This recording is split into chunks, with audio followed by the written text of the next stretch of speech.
Hello, everybody, and welcome to Incredible Indian Tours and our first virtual tour that we are running.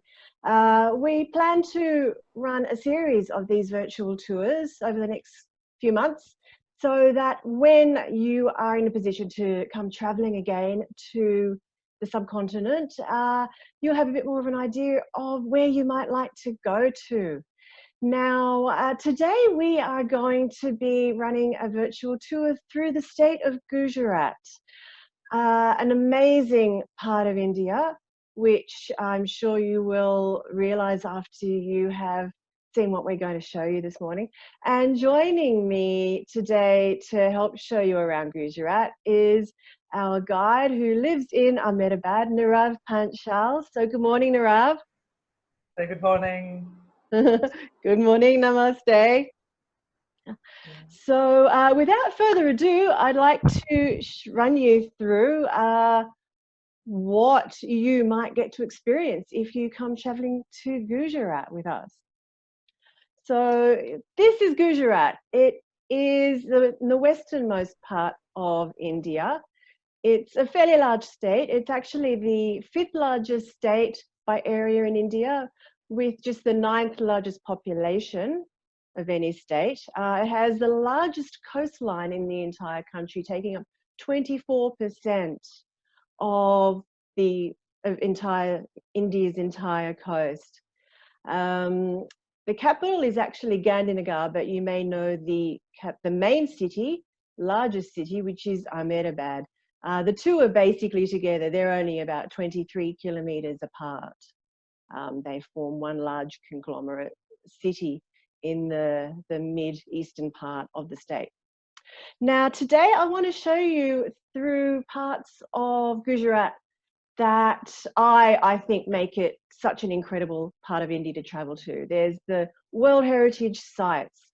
It has a fantastic, fascinating tribal and ethnic culture, stunning handicrafts, phenomenal wildlife, varied religions in the state, an amazing royal heritage, and last but not least, some fabulous cuisine. So we're going to start with the World Heritage Sites that you can get to see here in Gujarat. Starting with Ahmedabad, which is India's first World Heritage City. There's also the Champaner, which is an abandoned, ruined city in the south of the state, and an amazing stepwell, probably the most amazing stepwell in the entire country. It's called the Rani. So first up, we're going to take you to Ahmedabad, which is, as I said, India's first UNESCO World Heritage City. Was conferred this status just a few years ago, mainly because of these unique communities, the poles that have the most amazing, unique architecture and community setup. So Nirav, I'd like to hand it over to you to tell us a little bit about these poles and what makes them so amazing. Yeah, thank you, Debbie. I think pole is like a community living place. It's very well organized in Ahmedabad. Different communities lives in different groups, and that we call pole. Pole is like a gated neighborhood. That's the pole.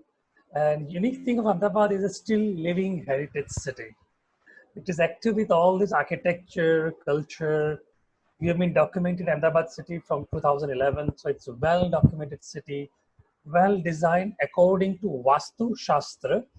Vastu is like a feng shui in China, which is old in India. Vastu is the principle. Entire city is well designed, earthquake resistant, uh, flood problem. There was never a flood in Ahmedabad old city. Water harvesting. So it's a well designed city. It is, and one of the aspects that you'll find in all of these poles are these towers, which are actually bird feeding towers, I believe. Yes, it is a bird feeding tower. This is very interestingly done in very old days, 600 years back. The idea was to involve not only the humans, but all the birds and animals with our human life. When city they were planning 600 years back, they had to cut off some trees. Replacing the trees, these towers built to keep birds in the city. So we're getting more bird in the old city than new city in Ahmedabad. Wonderful. And as you mentioned, the architecture was earthquake proof, flood Yes. proof. So beautiful stuff that we can see in the old Yes. city. Yes. And yep, how did they create this earthquake proofing? I don't know that we've got an image to actually show you that. No, it's difficult to see in the images because it's all architectural drawing. Yeah. They have put like a wooden pieces in between the bricks. And it's the architectural language, it is called cavity walls, like 9 inches of one wall. Then there is a few inches open gap, then 9 inches of the wall. And these two big wall, which is 24 inches, are binded with some wooden things. So it's called cavity wall earthquake resistant houses. We had a huge earthquake in 2001 in Ahmedabad, in Yes. Gujarat. And many buildings collapsed in the city. Many people died, very sad. But nothing happened in the old city. Mm. All this wooden architecture, pillars, what we in our images are wooden, teak wood, teak from Burma. And we have very much documented history that all wood came in Ahmedabad from Burma. And Gujaratis were dominating wooden business in Burma till World War II. Wow, there you go. So something to be learnt from the architectural style in building earthquake-proof buildings in the future, for sure. Yeah. Yeah. It's also fireproof. Our entire city was built in a wood. In 600 of history, it never fired. Wow.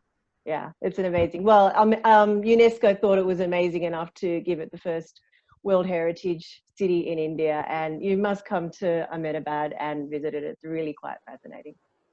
Now, moving on, we've gone to Champaner, which is an ancient city dating back many hundreds of years, but it was actually the capital for a short period of time only. It was a whole city that was just completely deserted, and it covers an enormous site. 3,300 acres is the core area of the Champaner Pavagad Hill. So in the bottom left image there, you can see in the background is a hill, up the top is some temples, and all the way up there also are ruins of this city.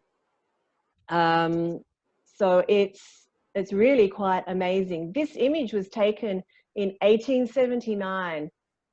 You can see some of the buildings this image is painting, I should say, was painted around 1879. And you can see that the ruins even then were completely taken over by the jungle. Now, Narav, you have got a wealth of knowledge about this area because you've actually worked on some of the archaeological digs here. So could you tell us a little about that? Yeah, it's India's, Gujarat's first UNESCO park. So as you said, in large area, there was a city living there. And in the end of 15th century, it was abandoned. It was attacked by Mughals. Somehow, these are the Muslim rulers of Gujarat, and we call it Sultanate dynasty. They were very much kind of liberal dynasties in Gujarat, as Gujaratis are always care about business. So before that, Mughal Islamic came in 15th century from Ahmedabad dynasty. They came here. There was a Hindu ruler. And this is one of the fort area where Gujarat has a fortification, defensive architecture. There are only two defensive architectural forts in Gujarat. One is this Pavagadh, which is the hill. And there was a Hindu rulers were ruling from 8th century till 15th century. And in 15th century, the Ahmedabad dynasty came over. They shifted the capital for a short while, as you said, from Ahmedabad to Champaner, and it destroyed by the Mughals, another Islamic dynasty. So the Mughals, they destroyed everything in the city except the mosque, because somehow Muslim will not destroy the mosque. So mosques are left architecturally. It's a unique architecture of Gujarat. Scholarly, historically, it is also called Gujarat Sultanate architecture, which is a very much mix between Hindu, Muslim, and Jain architecture. Like example, in the photograph, you see there are domes. It's a mosque. It's a Friday mosque in images. See the dome. It's not an Islamic dome at all. It's a stupa from Buddhist. So the mosque built by the Hindu architects. So all the elements are Hindu or Buddhist. They didn't know how to build a mosque in Islam. So they built either a temple dome or a stupa. Fascinating. So they've been working for around 50 years, I believe, uncovering the ruins here. But what percentage is believed to be still hidden away? I think about 20% is open to visit for us. Otherwise, 80% is still buried. Still buried away. We can So only still buried. All cities is buried. We can only see the big buildings like mosque and something. yeah. That's an archaeological problem. Once I work also in this excavation program. Excavation is a big task, yes, but after that, preservation is a big. It's a large area. Mm, How to preserve it? yeah. So it's Yeah. really difficult practically to preserve with forest, vegetation, climate, rain. Yeah. So yeah, till now we don't have that huge technology and money, but still a lot to see. Just There imagine is, all city was living. there is still a lot to see here. It's an amazing place. Beautiful. Okay, now moving on to the third of Gujarat's World Heritage Sites, and it is this place called the Rani Kivav, which is literally the Queen's Stepwell, built in the 11th century. What makes this amazing is that it is absolutely vast, and it was only discovered in the 1940s because it was completely silted over, and it became World Heritage Site in 2014 only, but it's been under restoration since the 80s. It took them around 20 years, I believe, Nirav, to dig it out. And Yes. because of this, it was completely silted over. Whether that was done on purpose or it just happened naturally, they're not sure. But these amazing carvings are in such a pristine condition because it was maintained for so many centuries by the earth. Yeah. What else would you like to tell us about the Rani Kebab? Well, it's a unique architecture. First, about the stepwells of Gujarat. We can do all tour of stepwells in Gujarat. We got more than 900 stepwells in Gujarat. This is Wow. one of the best stepwell. Water architecture is very unique, and in Gujarat, as I said, we never had an architecture of fort or defensive in Gujarat. We always have a stepwells. Stepwells are mostly built as a caravan sarai. Mhm. Caravan sarai, and we don't have any defensive problems. It's just for the water and business. So it's like a caravan sarai. Unique architecture, beautiful of the stepwells. Rani Ki Vav is the most beautiful 11th century stepwell, as you said. Yeah, and it was buried. In 13th century, some of the Islamic attack happened in Gujarat. So it's still a mystery why it was buried. Either it was buried deliberately by people, or there is a river flowing nearby, 2 kilometers from this place.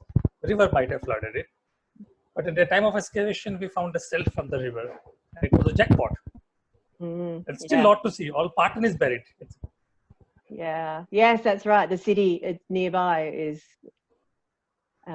totally. Yeah. You can see a wall. That's it. I think there's a bit of the wall remaining. Yeah, that's Yeah. something is remaining. Patan. Yeah. So just a few stats about the size of this place. It actually has 7 levels. Yes. The whole area is 65 meters long, 20 meters wide, and it's 28 meters deep. And there are around 800 sculptures on the walls Yes. inside this amazing structure. So yeah, and you can see down the sides there, it's all these intricate, beautiful sculptures. So when I first came to the Rani Kebab some years ago, my jaw dropped when I stood at the top, looked down into it. I'd never seen anything like it. It's really quite remarkable and very beautiful. From here, we are moving on to a totally different aspect of Gujarati culture, and that is the tribal and ethnic communities that you'll find throughout Gujarat. We're first going to take you to the Jambughoda tribals, and we actually visit these people on our tours. Beautiful community, agricultural. They've got lovely, wonderful culture and rituals, which I'll get Nirav to tell you about. Okay. Oh, we've lost your sound, Nirav. Yes. Yeah. Here Can you we hear go. me now? Yeah. Yes.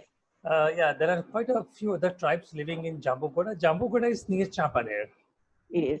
So the tribe and photographs which we have, it is a Rathwa community or tribe, we can say. They do unique culture of painting their houses. Like these are the paintings, murals inside the houses, and it's a big deal. It's not just a decoration for them, but it's really a lifetime dream for the people to have these paintings or murals on the wall. Yeah. They spend enormous amount of money, which is like 6 or 7 thousand US dollars. They spend to paint this house, because after painting they have to invite. It's a god for them. It's a religious practice. Mm. They have to invite so many thousands people and do the celebrations and all this thing. So it's still active, and they play with this music. These people, they live in a, we call it shouting distance. In this area, there are no villages. They live in a hills and forest in a shouting distance. Mm-hmm.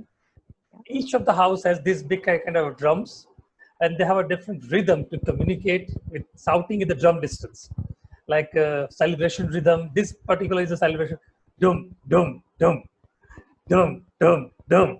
Yeah. Danger, dum, dum, dum, dum, dum, dum, dum, dum. Hey, come here. How are you? Dung, ticka, dung, ticka, dung, ticka, dung. Rhythm for communicating. It's still Yeah. active. It's still Yeah. practicing. Yeah, fantastic. And when they do have these celebrations, when they've had their mural painted, they're once in a lifetime thing. Yes. All of the surrounding people of their villages, of the region, their tribe, come, have a huge party. You're muted again.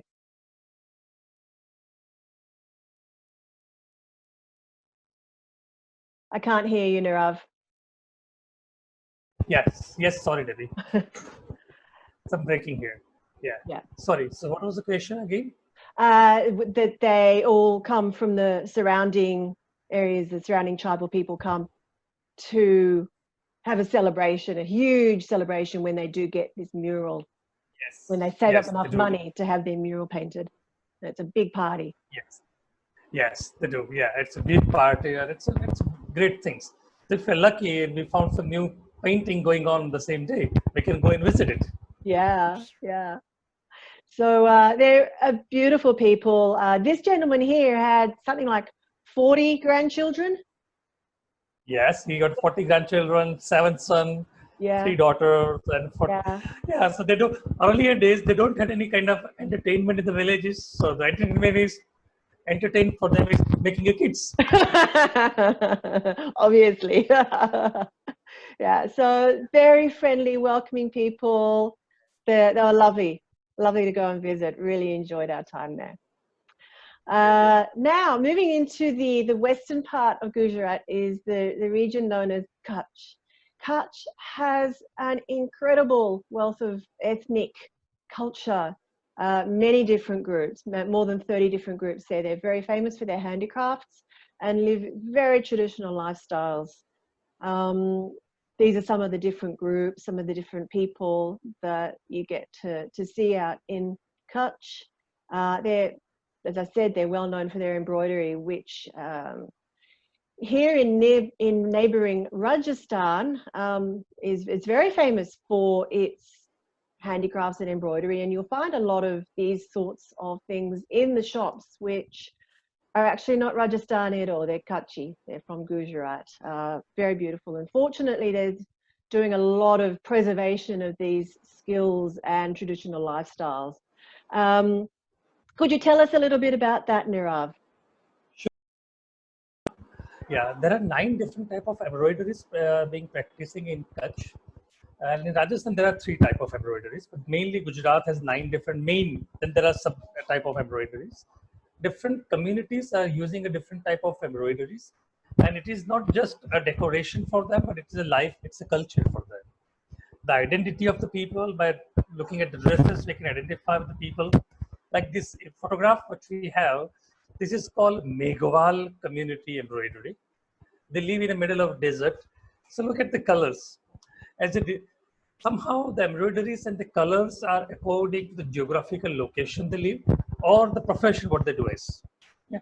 Here, this Meghwal communities, they live in middle of deserts. So if in middle of desert, we can only imagine is a geometrical designs. So in that embroideries, we find more geometrical designs, very bright colors, because there are no colors around them. So they only use the color on their body or on the fabrics, on the houses. So they do a lot of different colors. So this is a Meghwal community. let's say there are some Muslim community also do the embroideries. One of the unique Muslim community is called Muthwa, Muthawa, Muthwa community. They live in the far end of the desert. Now the Muslim woman, see the mirror work. There are different type of mirror works. These mirrors are a bit bigger, maybe let's say 1 centimeter kind of distance. Then the Muthwas, they do like in 1 centimeter, they do 3 mirrors, third part of 1 centimeter. And after long discussion, we found that why Muthwa woman doing the smallest mirror? Muthwa woman, they used to wear a burqa, that Muslim woman there. So they look through always a micro thing. So their vision, their thoughts are developed to see the micro. Okay. So they do the micro mirrors. So Wow. this is very unique culture of embroideries. Still practicing. They are, and there are organizations now that are empowering these women to produce more, to be able to sell their produce, their beautiful handicrafts, which is giving them an income now. Which there are quite a few organizations. Especially in time of drought and hardship. So it gave them another way of making money. But they still live very traditional lifestyles. You can see they cook on these little wood stoves, and you can go and visit these people, and we do on our tour. We go out into the Kutch region and we meet them and see their beautiful. We even get to practice to see how they do some of their embroidery, which is a lot of fun. Yeah, we can have a chai with them. It's a good experience. It is indeed. It's wonderful. We'll talk a little bit more about the embroidery in just a moment. Lastly, I want to discuss the Rabari community. These people are one of the major ethnic groups and tribes of Western India. So they're not all just in Gujarat. You'll also find them in Rajasthan. They're very famous for their embroidery. They have many different styles. Very unique customs and jewelry. And they or some of the groups still live a very semi-nomadic lifestyle. So can you talk a bit more about the embroidery?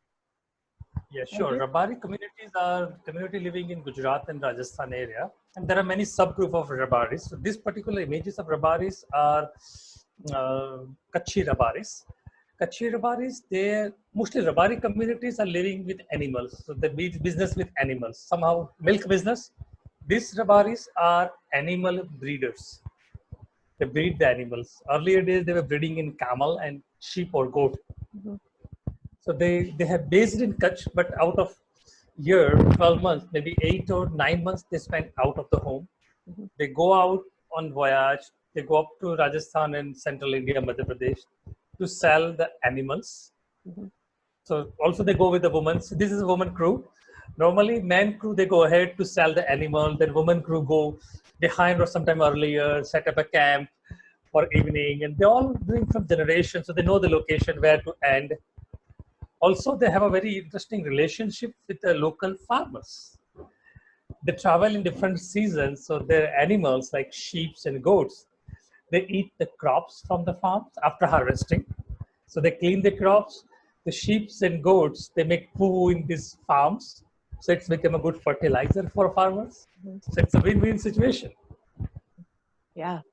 Embroideries in this group, they do unique embroideries, Kutchi, Rabari embroideries, different mirror works, different very strong stitches they do it. Look at the styles. They never do the same design again. The life of these people is not a stable, zigzag. So sometimes up and down. So the embroideries are up and down, very strong stitches they do it as the life is strong. Wonderful. You'll also find some very interesting tattoo and jewelry work that... yes, they do a lot of tattoos. It's cultural Rabaris. Yeah. Traditional Rabari jewelries. It is, yeah. Fascinating. Right. Well, moving on now from the tribal and ethnic groups, we will talk more about the handicrafts that Gujarat is so famous for. In fact, there's so much amazing handicrafts that Nirav and I are developing a specialized textile tour that will be coming soon. Very excited about. Just very briefly, we'll touch on some of the different handicrafts. Of course, the amazing embroidery of the Kutch tribes and ethnic groups, as you can see some here. So there are up to 40 or 50 or even more different styles. And as I mentioned Yes. before, there's been a lot of help in recent years to preserve these skills that these women have, which are absolutely amazing. So Yes. some of the small villages and hamlets now have opened up their homes to foreigners to come in, and they've set up these little shops, or this is quite a big shop actually, where we can go and see some of the beautiful stuff that they have made, buy it, which is wonderful, and just another example of some of the beautiful work that they do. And you know, this is not a posed picture. This is actually what you see when you go out there. This is how the women live. They have their day-to-day chores, and in all their free time, they will sit and embroider. Now, the reason behind the embroidery, I believe a lot of it, Nirav, was from a young girl, they will be taught how to do the embroidery, and basically what they were making was their dowry, their clothing, their other covers, bed covers, whatnot, Yes. as part of their dowry. Yes. Yes, they do. Yeah, they do a lot of dowry because the decoration and the color is the life of these people. So the girl from like 7, 8, or 9 years, they start doing these embroideries, Mhm. learning with mother. And it's all often the kids, they do what mama is doing, the girl will do it, daughter will do it. Mm. Yeah. So from there, she probably start preparing her dowry until her marriage to decorate her husband's home. And always that kind of girl is more welcome who decorates more the house, and girl who brings more color. So that's they do mainly dowry and decorating the house. They do all the time of this woman. Yeah. Earlier days, the marriages of this woman was also with embroideries, and that was actually a parameter of the woman. Now it's slowly changing, but it's a good way. Like earlier days, girl used to send her small pieces of embroidery to the in-laws' home before the marriage. Mhm. Elderly in-laws woman will observe the piece of the embroideries, and that's how they judge how this girl is going to be. Wow. And the way is like, say, if she's using very particular small stitches, that means she's very particular in her job, but Mm. must be slow. Uh-huh. So there is Okay. nothing wrong to be slow, but that's how we judge the character.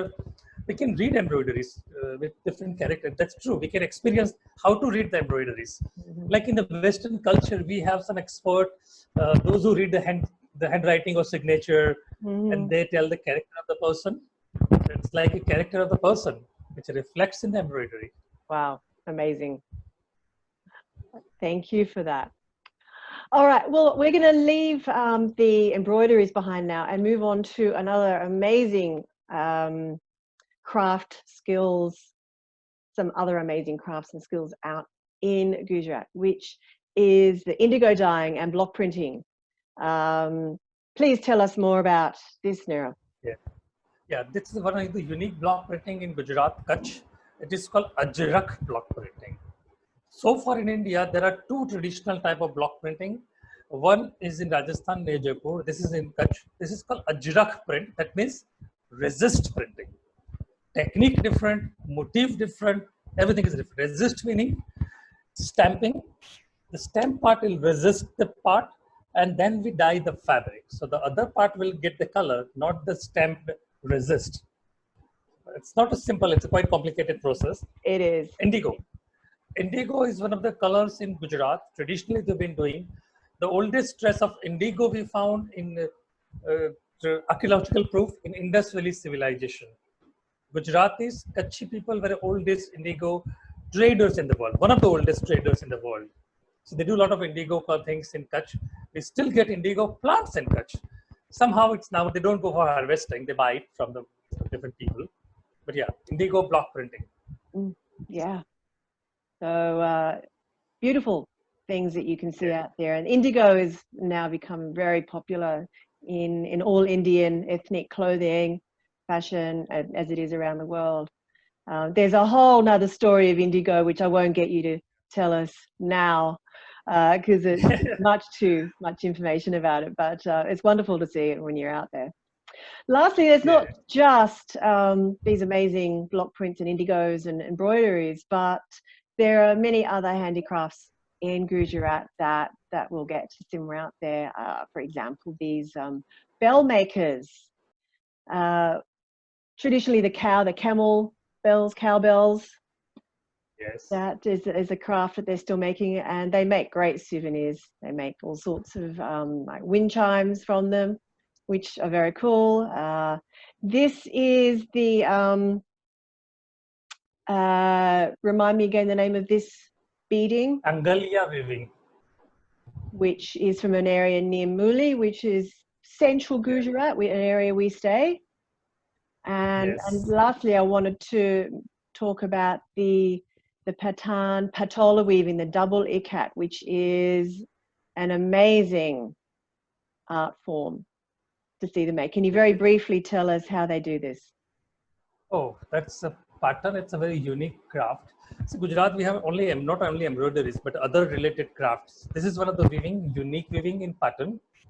Somehow there are two main family left who practice in this craft of double ikat. So they tie and dye each thread, then they do the weaving with exact calculation and measurement. Since 11th century, they've been doing the same technique. Still, we can visit some of the families who practice in this craft. Okay, if you want to order, it's a little expensive. The sari, they mainly make saris. The sari costs around 3,000 US dollar. It starts from 3,000 US dollar. Yeah, and to make one sari, it takes 6 months with help of 6 people. So it's a very unique craft. We can go and witness how they do it. And there are small souvenirs to buy, small scarf and things. And the unique thing of Debbie, these things are, you can buy directly from the artist. You can see how they make it, how that was made, by whom it is made. And it's a different feeling and experience to buy directly from the people. Yeah, it is. It's wonderful. Okay, now moving on. Now we're moving on to the wildlife of Gujarat, phenomenal wildlife that you get to see in the state, including the last remaining home of the Asiatic lion. So for those of you who didn't know that there were lions in India, yes, there are. The wild ass and amazing bird life as well that you get to see, like these beautiful pelicans that can be seen throughout the western desert, salt desert areas. So first we get to visit Gir National Park, and this is as I said, the last remaining habitat of the Asiatic lions, but there are many other mammals and birds there. It's a beautiful place to visit. So of course there's about 500 lions there now, so chances are pretty good that you will get to see some if you do a couple of safaris through the park. Lots of fun on these open jeeps through a beautiful natural part of the state. And if you're lucky, you might even get to see a leopard, like we did on our last trip, which was that was very lucky, beautiful. Yeah, very beautiful. Then of course you've got the little Raan of Kutch, which is a fascinating area. It's these flatlands that flood during the monsoon. But there's about 5,000 of these wild ass there, which are wonderful to go and visit. Incredible bird life as well. So these guys are very cute. And you're on an open jeep riding through these flat, dry, barren lands, chasing these things. And they run really fast. I think they run up to something like 60 kilometers or more. Yes, 6 kilometers approx. Yeah. Yeah, so beautiful. That's a lot of fun. And you get to see these incredible migratory birds, storks and cranes, all sorts of different geese and ducks. Flamingos. And of course, not wildlife, but when you're out in the little Raan of Kutch, there are a lot of salt farmers out there. Could you tell us a little bit very briefly about the lives that these people live? No, it's very difficult life these people live somehow, but that's the only way to make a salt. They live in middle of nowhere in desert to make salt. In India, 35 to 40% of salt consumptions comes from this region of Little of Kutch. So they keep this water in a pan. This desert is different than other desert. Yeah? It's very flat land, as you said, salty land. Many thousand years back, it was under the sea. Mhm. Somehow sea resistant and land come up. So the soil is salty. There is a water underground, like say 20 feet. But this is very salty water inside. So they pump out the water, keep it in a pan. 3 months it takes to evaporate the water, and salt comes in a crystal form. And every third days, these people have to do this kind of moving this instrument with the wooden instrument in the salt. So salt will be crystal form. Yeah, So 3 months. it's a very hard life. Yes. When you're out on your wild ass safari, you'll go and visit one of these a little hutment with a family who are doing the salt mining, and it's incomprehensible how they live out there. It really is. Yeah. Okay, so moving on now. All of India, of course, is made up of varied religions, and Gujarat is no different to anywhere else. But apart from the main religions of Hindu and Muslim, Jainism is very important in Gujarat. In fact, the holy of holies of the Jain religion is Palitana in Gujarat. So we'll take a quick trip to Palitana to see what it's about. It's a hilltop that is, how high is Palitana? It's about 600 meters. 600 meters high, and there's around 900 temples up on the top of this hill. There are something like 3,800 steps to get up there, and to get down again. But it is amazing to see the views at the top and these amazing temples up the top. But it's not the only hilltop Jain site in Gujarat. There is another one that's even higher, and that is Gir, which has 10,000 steps to get up there. I've never been there. I don't think I'll ever be going if there's 10,000 steps to walk up there. But it is very important, and Jains come here to go on pilgrimages, once in their lifetime if they can. Amazing. Now tell us about back to the Palitana pilgrimage that they do. They walk up over a 40-day period, is it? 90 something times they do the ascent and descent. Yes, they do. Once in a year, they do this kind of religious practice. Those are very much religious people. They do up and down 99 times in 40 days. And during climbing, during the visit hill, they don't eat or even not drink water. So they do this practice for extreme religious, but mostly Jains. Palitana is like the Mecca of Jains. Every Jain must climb these hills at least once in their life. It's like compulsory in Jainism. And it's easy to come here in India. Jain people is only in India, mainly in Gujarat. To go in Mecca, it's quite complicated, visa and everything.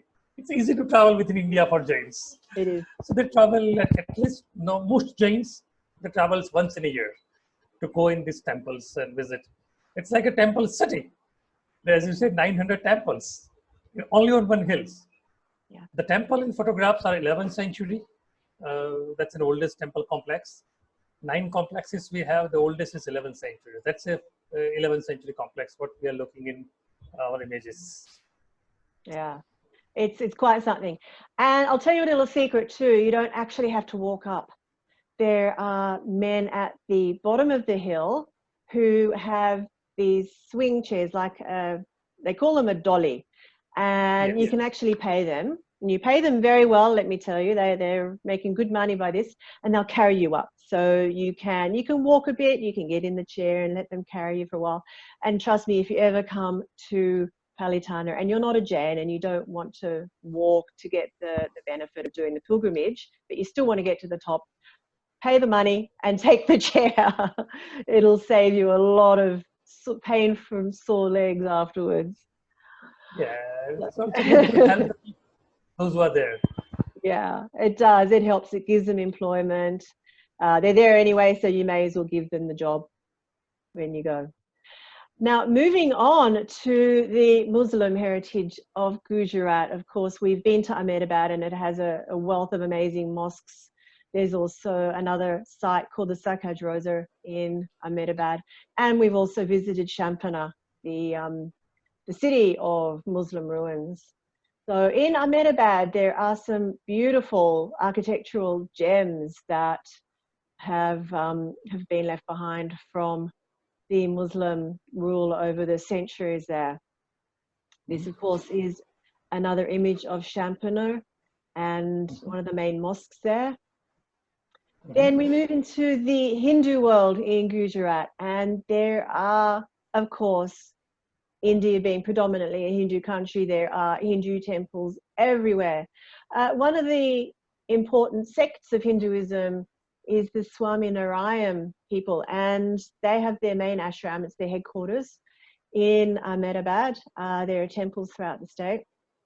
There's also the beautiful Bodhera Sun Temple. You can see that image in the top left corner. There are also pilgrimage places and temples dotted throughout the state. This is the Swaminarayan temple in the old city of Ahmedabad. You can see the beautiful painting carving work. It's quite glorious to see on the inside. This is the Swaminarayan ashram.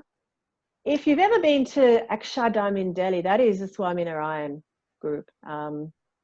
And quite impressive. If you do go to Delhi and you've never been to Akshardham and you have the time to go out there, I highly recommend it. It's well worth it.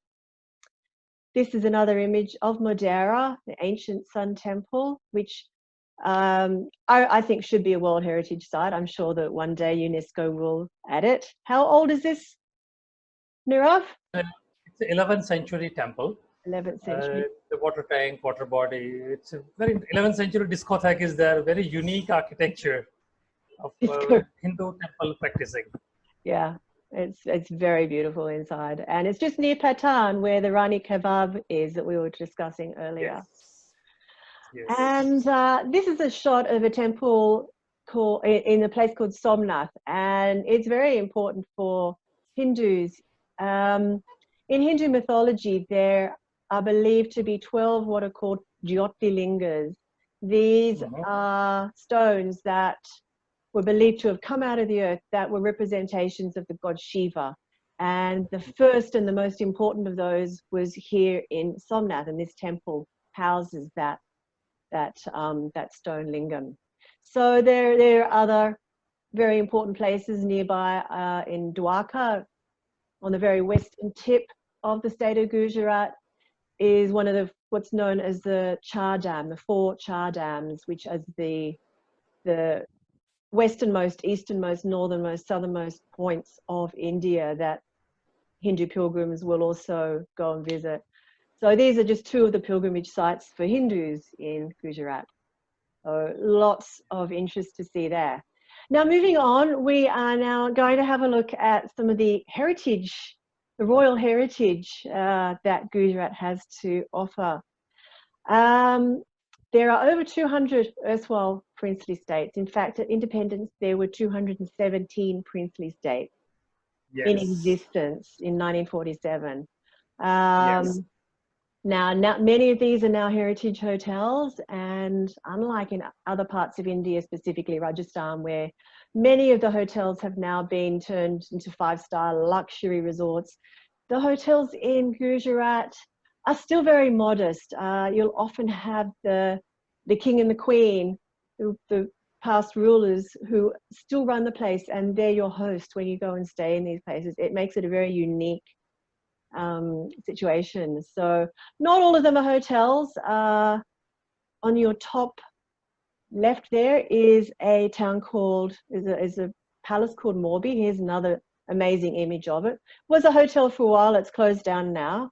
Wasn't run very well, but an amazing setting, very vast. Now the biggest of the palaces is the Lakshmi Narayan. Lakshmi Narayan, have I got that right? Lakshmi Village. Lakshmi Vilas. Lakshmi Village Lakshmi. Palace in Baroda, or Vajador as it's now known. This is not a hotel. This is still lived in by the Maharaja of Baroda, the erstwhile Maharaja. He no longer has power, of course. But you can go and visit a small section of the palace, and it's absolutely incredible to see. You can only take photos on the outside, unfortunately. You're not allowed to take images on the inside. There are many other princely states, including Junagadh, which was a Muslim ruled state. There's no palace there to see, but there are some amazing architectural gems to go and visit if you pass through Junagadh. Now, talking more about the hotels, as I said, many of the palaces have now been turned into hotels, and they're run by the royal family. And going and staying in these places is like staying in someone's grand country home. You can see in that image down on the bottom right there. They're very charming. They're not 5-star. They're not luxurious. Don't expect 5-star facilities, but what you will get is a really beautiful experience. This is one of the hotels that we stay at in, where is this, Nirav? Gondal. Gondal, that's right. We haven't actually stayed there yet. This is a new destination on our tour, so I haven't been there. I'm very excited to go and visit Gondal. Muli, another of the hotels that we stay at. And this is one of the rooms. So you can see it's simple but very charming in a place called Poshina, which is in the northernmost part of Gujarat. Now, last but not least, I want to talk about the food of Gujarat, and I'm only just going to touch very, very briefly on the amazing cuisine of this part of India. And Nirav, I'd like to invite your beautiful wife, Urvashi, to join you. Okay. Thank you. So, Namaste, Urvashi. Namaste. Namaste. Namaste. Now, Urvashi actually runs cooking classes from your home, don't you? Yes. Great. So you know all about Gujarati cuisine. So I was wondering if you could take us through a little bit of what makes it wonderful. I mean, I love the Gujarati cuisine. It's a really unique blend of spicy and sweet flavors, which appeals to me very much. It has a huge amount of snacks and specialties and desserts and sweets, those sorts of things as well. And a predominantly vegetarian cuisine, although of course having so much coastline, you also will find a lot of seafood in the coastal areas of Gujarat too. So now this is what is called a thali. Yes. With a huge number of dishes in it, vegetables, dals, desserts, pickles, breads. So tell us a little bit about this Urvashi, a typical Gujarati thali. Okay. She wants me to talk because I'm a person who talks and she is a person who cooks. So Oh, I'm a okay. taster.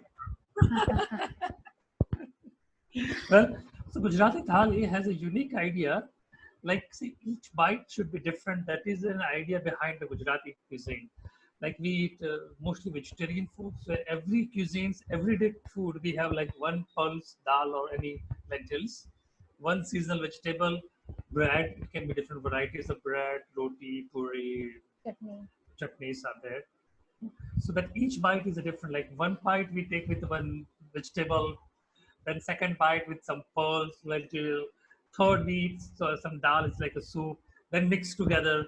So each bite should be the different from first to the last. And the idea in Gujarati, we start with the sweet, we end with the rice. See, in this plate, there is no rice. Culturally, we never serve the rice. Guest has to ask for it. Ah, okay. The rice, it's not a culture because rice is the end. That means, okay, we are 70% full, 30% is the rice. So we never serve rice to the guest. Guest has to ask for it. So that means, okay, enough food. Don't eat. So we don't serve rice. Okay. Okay. Well, that's really interesting. I didn't actually know that. Yeah, a Gujarati thali is an amazing thing. There are so many different taste flavors on that plate, and there's no way that you can actually finish everything on it. Let me tell you now, way too much food. This is one of my favorite dishes. This is a khichdi. This is a very classic dish in Gujarat. It's a delicious mixture of rice and lentils and light spices, served with ghee and pickle and yogurt. Very good in the summer months. So one of my favorites. And then you've got these wonderful snacks. Like this is something called dokla, very famous throughout India. Khaman. And this particular one is khaman dokla. And how do you make this, Urvashi? How do you make this? This is made from chickpea flour. Locally, we call it besan. Yeah. And we add sour. Yeah, lime. Lime. And for fermentation, we add cooking soda, baking soda, and we make in steam. Okay, and it's steamed, yeah. Without oil. Yeah, it's a steam cooked food made from the chickpeas, and after steam food, we fry with mustard seed, and most food in Gujarat we eat in a cotton seed oil. That's the most oil we cook it in. Yeah. Wonderful, thank you. This is another of my favorite snacks that I tried when I was in Gujarat called kandvi. Yes. Yeah, again made from chickpea flour, I think, and yogurt. Yes. Yes. Yeah, wonderful. Very time consuming, I think. Yeah, is it time consuming? Medium. Medium, yes. Medium. I may be thinking something else. Also, breads. There are so many different breads in Gujarat that you can have, and papadum type flatbreads, often just had as snacks or to go along with your various dishes, vegetables that you eat. And of course the desserts. This is a dessert called, what's this one? Shrikand. Yeah. Which is a yogurt, saffron, cardamom mix. Yes. Yeah. So, and I can't talk about Gujarati food without talking about when you travel through Gujarat, you get to eat at these roadside eateries called dhabas. And the beauty of the Gujarati dhabas is that you'll find really authentic local dishes at these places. And trust me, it's some of the best food you're going to eat, and so inexpensive. I love traveling through Gujarat for the food alone. It's worth it. There's so many different things that you can try, and very simple food, totally different to Indian food throughout the rest of the country. So this completes our presentation on Gujarat. What I just want to mention to you though is Gujarat is relatively new to the international tourist circuit. Infrastructure is fairly basic outside of Ahmedabad. It's not a destination to come to for yoga or wellness or similar pursuits, but it is one of the least touristy parts of India with an incredibly rich culture and heritage. So if you are interested in experiencing a very authentic India, then Gujarat is an ideal destination. We at Incredible Indian Tours have two different itineraries. We have our Incredible Gujarat, which visits most of what you've seen in today's presentation. And coming soon, as I mentioned, Nirav and I are putting together a specialized textile craft heritage tour, which will be, the details of that will be available soon. So for any more information, please visit our website. And if you have any questions, please email me, send me a message on Facebook or Instagram, and I look forward to seeing you again. Thank you very much, Nirav and Urvashi, for joining us today. Thank you. Namaste. And yeah, I look forward to seeing you on our next presentation when we're going to be traveling somewhere else on the subcontinent. So until then, take care. Bye-bye. Bye.